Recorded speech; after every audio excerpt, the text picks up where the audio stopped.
سبحان اللہ سبحان اللہ۔ حضرت عبداللہ بن عباس رضی اللہ تعالی عنہ سے مروی ہے کہ آن حضرت صلی اللہ علیہ وآلہ وسلم نے فرمایا کہ میں حضرت آدم علیہ السلام کی پیدائش سے 2 لاکھ برس بیشتر اللہ تعالیٰ کے سامنے ایک نور مجسم تھا۔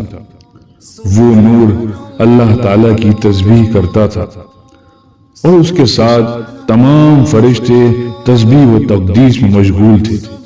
ایک اور حدیث میں ہے کہ حضور اکرم صلی اللہ علیہ وآلہ وسلم نے حضرت جبریل علیہ السلام سے پوچھا تمہاری عمر کیا ہے؟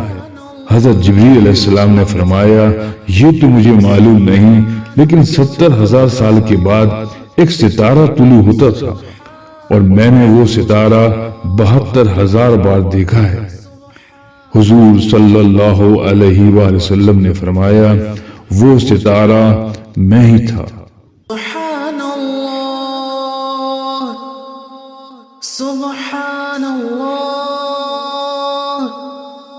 سبحان